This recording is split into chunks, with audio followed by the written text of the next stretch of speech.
আরাফার দিনে রোজা রাখতে হয়।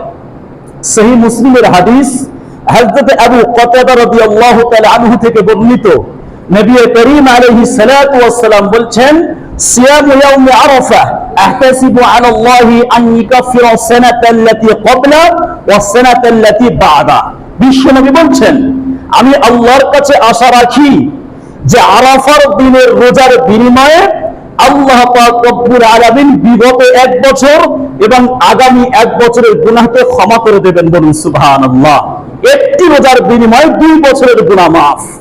এখানে একটি কথা সকলকে মনে রাখতে হবে, যে সমস্ত আমলের কারণে গুনাহ মাফ হয়ে যাওয়ার কথা এসেছে, যে আমল করলে গুনাহ মাফ হয়ে যাবে, যেমন ওযু করলে গুনাহ মাফ হয়ে যায়, মসজিদে নামাজ পড়ার জন্য আসলে প্রত্যেক কদমের বিনিময়ে একটি করে গুনাহ মাফ হয় এবং একটি করে সম্মানের স্তর বৃদ্ধি পায়। আর যেমন রমজান মাসে রোজা রাখলে পিছনের গুনাহ মাফ হয়ে যায়। যে হাদিসের মধ্যে যত রকম আমলের কারণে গুনাহ মাফ হয়ে যাওয়ার কথা এসেছে, সেসব গুনাহ হলো সগীরা গুনাহ। সগীরা গুনাহ নেক আমলের কারণে মাফ হয়ে যায়। পক্ষান্তরে কবিরা গুনাহ, যেমন গীবত করা, নামাজ ছেড়ে দেওয়া, রোজা ছেড়ে দেওয়া, হারাম খাওয়া, এগুলো হলো কবিরা গুনাহ। এগুলো কিন্তু নেক আমলের কারণে মাফ হবে না। খাঁটি অন্তরে তওবা করলে তবে এই কবিরা গুনাহ মাফ হয়ে যাবে। তাহলে বিশ্বনবী বলছেন যে একদিনের রোজার বিনিময়ে 2 বছরের গুনাহ মাফ। এগুলো হলো সগীরা গুনাহ মাফ হয়ে যাবে, কবিরা গুনাহ তওবা বিনা মাফ হবে না। এবার আমরা আসি, আরাফার দিনের কিছু দোয়া পড়তে হয়। বিশ্বনবী কি দোয়া পড়তেন? ইবনে উমর রাদিয়াল্লাহু তাআলা আনহু থেকে বর্ণিত, উনি বলছেন, বিশ্বনবী এবং অন্যান্য সমস্ত নবীগণেরা আরাফার দিনে একটি দোয়া পড়তেন।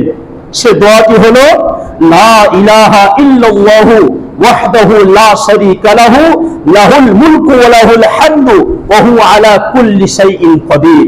বিশ্বনবী বলছেন, এই দোয়া আমি নবী এবং আমার পূর্বে অন্যান্য নবীগণেরা আরাফার দিনে এই দোয়া বেশি বেশি করে পড়তেন। এজন্য করে আরাফার দিনে সবথেকে উত্তম দোয়া হলো এই দোয়া বেশি বেশি করে পড়বেন, লা ইলাহা ইল্লাল্লাহু ওয়াহদাহু লা শারীকা লাহু লাহুল মুলকু ওয়া লাহুল হামদু ওয়া হুয়া আলা কুল্লি শাইইন কাদির। দিনের মধ্যে থেকে সবথেকে উত্তম দিন হলো আরাফার দিন, আর রাতের মধ্যে থেকে সবথেকে উত্তম রাত হলো কদরের রাত। তো আরাফার দিনের ফজিলত শুনলাম, আমরা আমল শুনলাম। এবার প্রশ্ন যে আরাফার দিন কোন দিন? আজ যদি জিলহজ মাসের 7 তারিখ হয়, তাহলে 9 তারিখের দিন হচ্ছে আরাফার দিন, অর্থাৎ আগামী পরশুদিন। রবিবার দিন হচ্ছে ঈদের আগের দিনটা হচ্ছে আরাফার দিন। যারা রোজা রাখতে চান রোজা রাখবেন, বেশি বেশি করে দোয়া করবেন, নফল ইবাদত করবেন। এই দিন হলো খুব গুরুত্বপূর্ণ দিন। এবার আমরা আসি তাকবীরে তাশরিক। আমরা সকলেই জানি প্রত্যেক বছর জিলহজ মাসের 9 তারিখের